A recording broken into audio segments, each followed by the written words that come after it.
Everyone, Shrimati मोहरी देवी Tapadia girls college के YouTube channel पे आपका स्वागत है। आज हम केमिस्ट्री क्लास में जो टॉपिक आपके डिस्कस करने वाले हैं वो आपके हैं electromotive force of a cell. किसी सेल का जो विद्युत वाहक बल है या जो सेल विभव है, अपन उसकी यहाँ पर आज है वो बात करने वाले हैं। इसे शॉर्ट में आपकी जो है EMF ऑफ ए सेल, इसके नाम से भी क्या किया जाता है, इसको जाना जाता है। अब देखिए यहाँ पर क्या बताया गया है कि किसी सेल में अपन ने बात करें तो सामान्यतः आपको दो इलेक्ट्रोड हैं वो देखने को मिलते हैं, और दोनों इलेक्ट्रोड के जो विभव उत्पन्न होता है वही क्या कहलाता है, आपका जो सेल है वो उसका विभव कहलाता है। और इस सेल विभव का इलेक्ट्रोड के आधार पर अपन क्या कर सकते हैं, निर्धारण कर सकते हैं। अब देखिए यहाँ पर क्या बताया गया है कि भाई कोई सेल है, उसकी विभव का अपन इलेक्ट्रोड के आधार पर क्या करते हैं, आपकी निर्धारण करते हैं। तो यहाँ पर क्या बताया गया है, अपन दो ऐसे सिद्धांत हैं जिनके द्वारा क्या कर सकते हैं, इस जो आपके इलेक्ट्रोड के द्वारा जो सेल विभव बनाया जाता है अपन उसकी यहाँ पर काउंटिंग कर सकते हैं, उसके द्वारा पता कर सकते हैं। तो यहाँ पर देखिए ये जो चीज़ अपन डिस्कस करेंगे जनरली आपकी किससे रिलेटेड होगी, कि इलेक्ट्रोड से रिलेटेड होगी, और इलेक्ट्रोड ही क्या करेगा, उसमें अपन उत्पन्न जो आपकी विभव होगा उसकी काउंटिंग के लिए अपन काम में लेंगे। तो यहाँ पर पहला जो सिद्धांत इसमें दे रखा है, आपका दे रखा है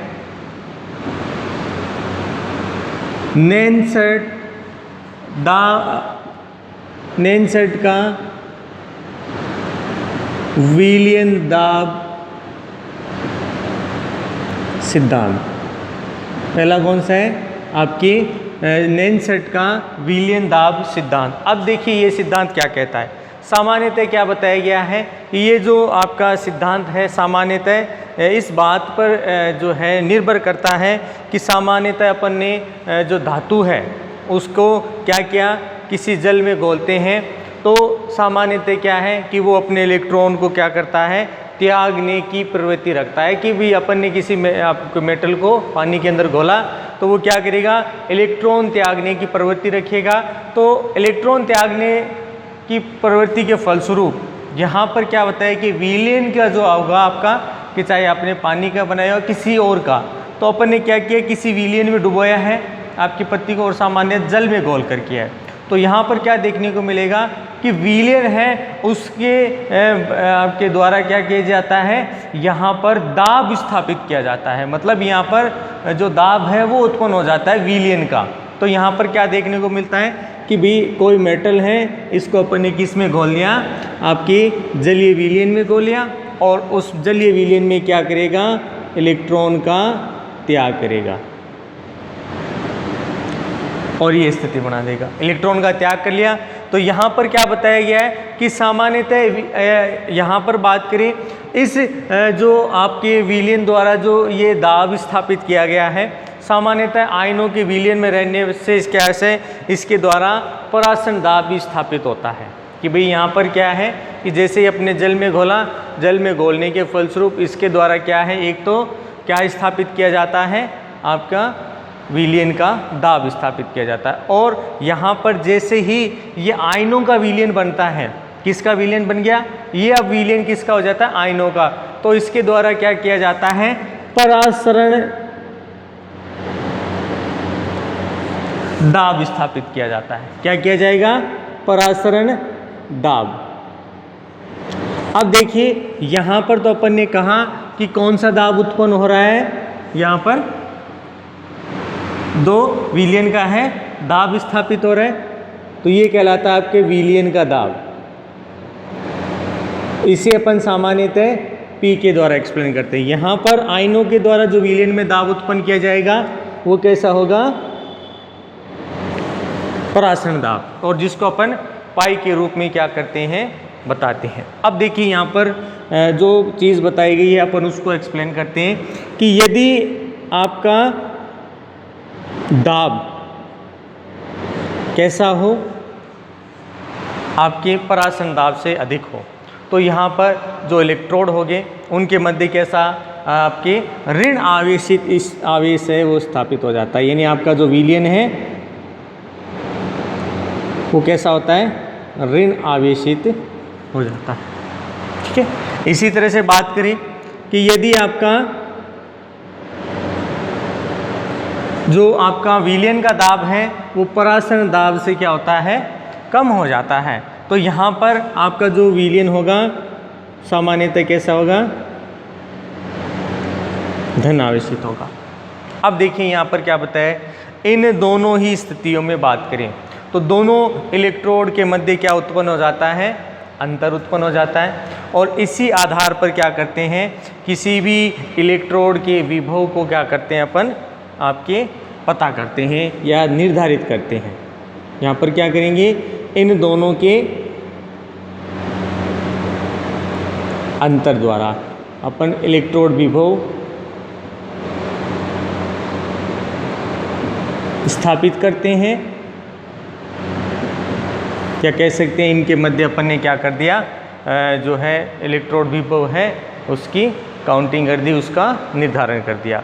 तो ये था इसके पहला सिद्धांत कि नैनसेट विलियन दाब सिद्धांत कि जिसमें अपन ने क्या कहा कि भाई कोई आपका धातु है, उस धातु को अपन ने क्या किया, किसी विलियन में घोला और सामान्यतः पानी में घोला, तो यहाँ पर उसमें इलेक्ट्रॉन त्यागने की क्या देखने को मिलती है, प्रवृत्ति मिलती है, जिससे क्या होगा कि वो धातु है वो इलेक्ट्रॉन त्याग कर त्यागेगा, जिसके फलस्वरूप विलियन में क्या किया जाता है, आपके जो आयन है आपके धातु द्वारा है तो क्या किया जाता है, दाब स्थापित किया जाता है या उत्पन्न किया जाता है। फिर बात करें कि जैसे ही ये इलेक्ट्रॉन आपके क्या करेगा, इलेक्ट्रॉन त्याग कर आयनिक स्थिति में आएगा, तो यहाँ पर आयनिक विलयन में उपस्थित जो आपका दाब है वो परासरण दाब के द्वारा एक्सप्लेन किया। फिर दोनों के अंदर संबंध देख लिया कि भाई अगर दाब ये ज़्यादा है तो आपका ऋण आवेशित ज़्यादा होगा, अगर ये परासरण दाब ज़्यादा है तो आपका विलयन कैसा होगा, धन आवेशित होगा। और इन दोनों आपके विभव के जो अंतर है वो क्या कहलाता है, आपका इलेक्ट्रोड विभव किया जाता है, और इसके आधार पर अपन क्या कर सकते हैं, इनमें संबंध स्थापित कर सकते हैं। तो ये था डियर स्टूडेंट पहला नियम। दूसरा नियम सुनिए, दूसरा नियम है आपके आधुनिक सिद्धांत। इससे रिलेटेड जो दूसरा नियम दे रखा है वो कौन सा है, आधुनिक सिद्धांत, कि जिसके द्वारा अपन जो सेल विभव है उसकी क्या कर रहे हैं, गणना कर रहे हैं कि सेल विभव किस तरह से उत्पन्न किया जाता है।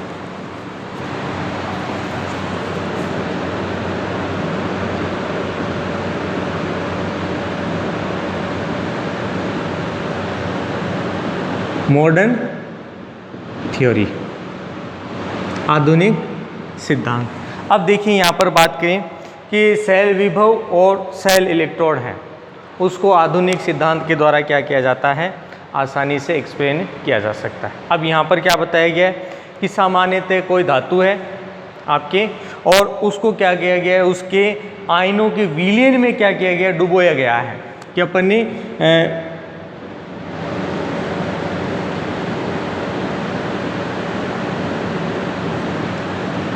ये क्या है, किसी धातु की पतली पत्ती है।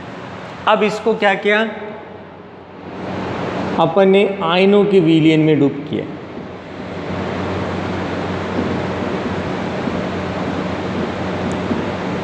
आयनों के विलयन में क्या किया, इसको डुबो दिया। जैसे ही इसको आयनों के विलयन में डुबोते हैं, यहाँ पर जो है 3 प्रकार की संभावनाएं हो सकती हैं।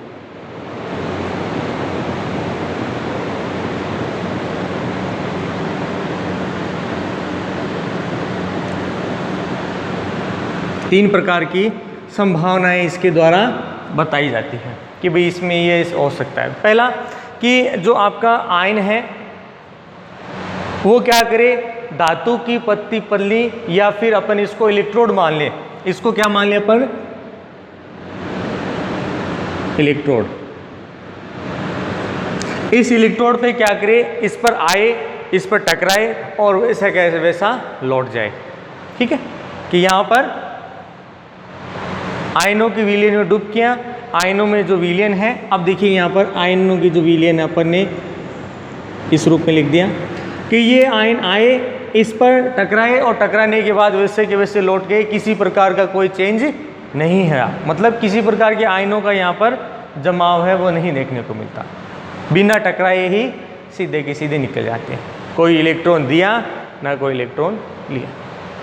एक तो स्थिति है, पहली संभावना आपकी ये हो सकती है। दूसरी संभावना थोड़ी ध्यान रखने वाली, दूसरी संभावना क्या है कि आपके आयन तो आए,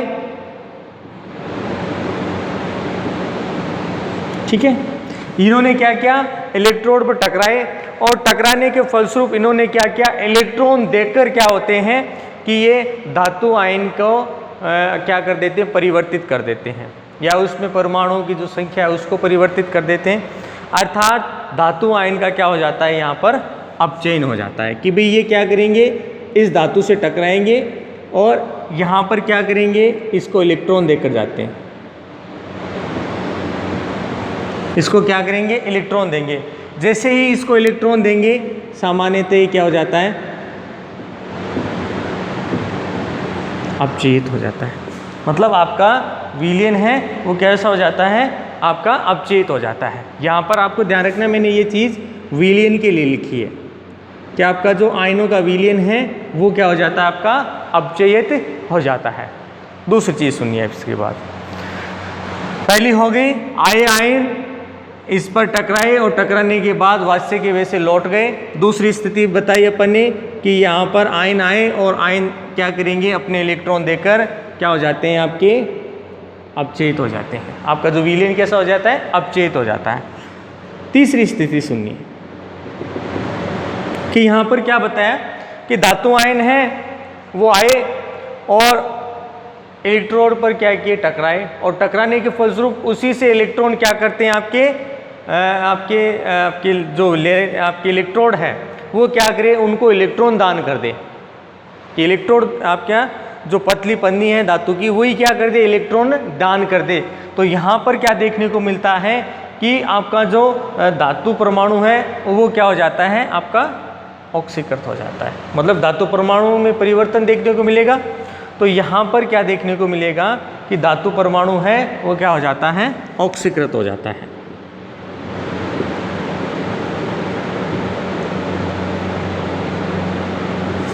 तो यहाँ पर ये चीज़ आपको देखने को मिलेगी। अब देखिए ये जो तीनों स्थितियाँ हैं अपन इसको एक डायग्राम से एक्सप्लेन करते हैं कि भाई ये किस तरह से होती हैं। तो यहाँ पर देखिए अपन इसका डायग्राम बनाते हैं कि जिसमें अपन ये तीनों स्थितियाँ दिखाएंगे कि आयन आए, टकराए और टकराने के बाद वैसे के वैसे लौट गए। दूसरे आयन आए और आयन ने इलेक्ट्रॉन दिया और देने के फलस्वरूप विलयन का अपचयन हो जाता है। दूसरा आए इलेक्ट्रोड और इलेक्ट्रोड क्या करेंगे, आपके जो है इलेक्ट्रॉन देकर क्या होते हैं, विलयन को आपके जो है विलयन में चले जाते हैं आपके, और प्लस जो धातु आयन है वो क्या हो जाता है, ऑक्सीकृत हो जाता है। तो यहाँ पर देखिए ये आपका इस तरह से डायग्राम में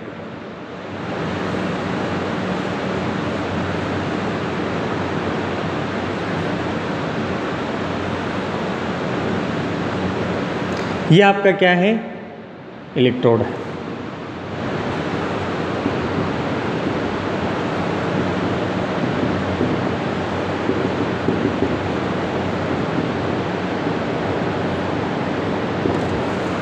अब देखिए सबसे पहले यहाँ पर बात करें, ऑक्सीजन हुआ और आपका Mn+ बन जाता है। दूसरा अपचयन हुआ तो यहाँ पर देखिए इस किसी की उपस्थिति में होगा, तो यहाँ पर तो देखिए माइनस इलेक्ट्रॉन निकल रहे हैं, यहाँ प्लस इलेक्ट्रॉन आपके इस तरह से होंगे। तो यहाँ पर अब क्या देखने को मिलेगा, ये क्या कर रहा है, इलेक्ट्रॉन ग्रहण करेगा और इस स्थिति में बदलेगा। यहाँ से इलेक्ट्रॉन त्यागे जाएंगे और वो इस स्थिति में बदलेगा। और इस विलयन के अंदर आपको क्या देखने को मिलेगा कि Mn+ का क्या बना दिया जाता है, यहाँ पर आपकी बहुत सारा विलयन बना दिया जाता है। और इसको अपन इस तरह से भी एक्सप्लेन कर सकते हैं कि आपका धातु आयन है,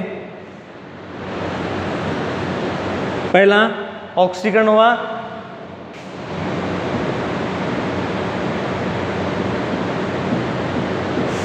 तो यहाँ पर आपके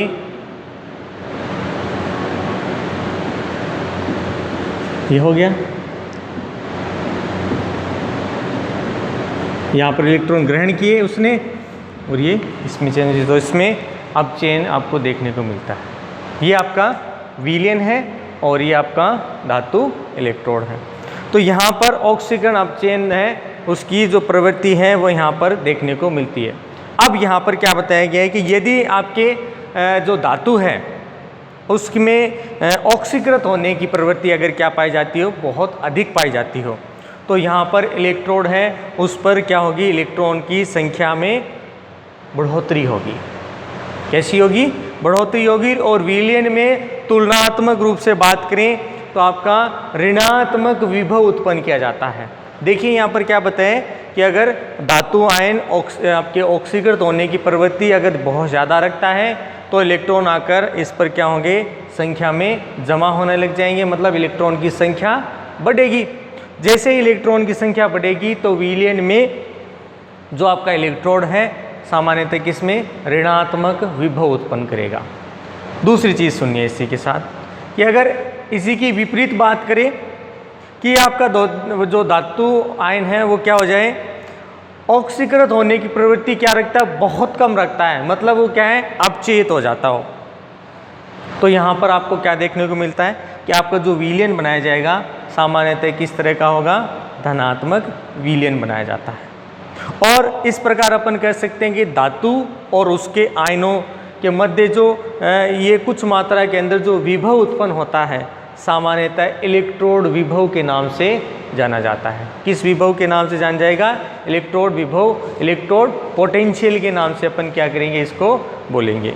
इस प्रकार अपन क्या कर सकते हैं कि दो भिन्न भिन्न इलेक्ट्रोड को अपन ने क्या ले लिया, काम में ले लिया और उसके विलयन को परस्पर क्या कर देते हैं, जोड़ देते हैं। जैसे आपने डैनियल सेल के अंदर देखा था, आपकी गैल्वेनिक सेल बोल दें, तो अपन ने गैल्वेनिक सेल में देखा था दो अलग अलग इलेक्ट्रोड के विलयन लिए, विलयन में अपन ने क्या किया, आपके अलग अलग इलेक्ट्रोड डिप किए और डिप करने के बाद उनके बीच विद्युत धारा संबंध देखा और फिर उसमें क्या देखने को मिलता है कि परस्पर आपकी अभिक्रिया स्टार्ट हो जाती है, जिससे रासायनिक ऊर्जा विद्युत ऊर्जा में परिवर्तन होने लग जाती है।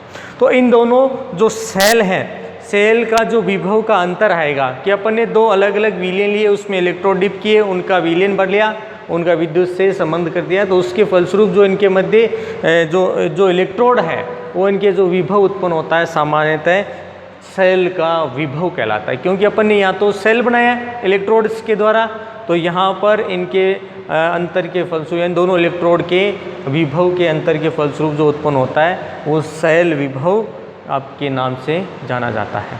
तो ये था डियर स्टूडेंट आपके EMP ऑफ ए सेल कि यहाँ पर अपन ने दो स्थितियाँ देखी कि भाई एक तो नैनसेट सिद्धांत द्वारा कि भाई यहाँ पर दाब स्थापित हो रहा है, प्राशन दाब भी हो रहा है, और फिर इन दोनों का कम ज़्यादा की मात्रा है उसके आधार पर धनावेशित और ऋण आवेशित जो विलयन है उसकी अपन ने बताई। फिर बात की कि अपन ने आधुनिक सिद्धांत है उसके आधार पर एक्सप्लेनेशन किया कि जिसमें आपने क्या देखा कि भाई अपन इसको जो है इलेक्ट्रोड के अंतर के आधार पर बता रहे हैं कि जो आपकी विलयन है उसमें तीन तरह की इलेक्ट्रोड के द्वारा संभावनाएं हुई कि भाई एक तो क्या हो गया, ऑक्सीकृत हो गया, तो इलेक्ट्रोड भाई यहाँ पर इसी के आधार पे ही तो बताया है कि भाई जितनी ज़्यादा मात्रा के अंदर ऑक्सीकृत होने की प्रवृत्ति रखता है आपका जो इलेक्ट्रोड है उस पर इलेक्ट्रॉन की मात्रा उतनी अधिक होती है और आपका जो इलेक्ट्रोड है उस पर ऋणात्मक विभव उत्पन्न होता है। लेकिन आपके ऑक्सीकृत होने की क्षमता जितनी ज़्यादा कम होगी वो उतना ही अपचयित होगा और अपचयित होने के फलस्वरूप उस पर जो धनावेशित आपके विभव है वो उत्पन्न किया जाता है। इन दोनों के विलयन से रिलेटेड आपके इलेक्ट्रोड बनाए जाते हैं, इन दोनों का अंतर है वो सेल विभव कहलाता है। तो ये था डियर स्टूडेंट आपके किसी सेल का विभव या कह सकते हैं अपन आपके जो EMP जिसको अपन ने कहा था electromotive force of a cell का विभव। तो ये इससे रिलेटेड आपकी ये चीज़ थी।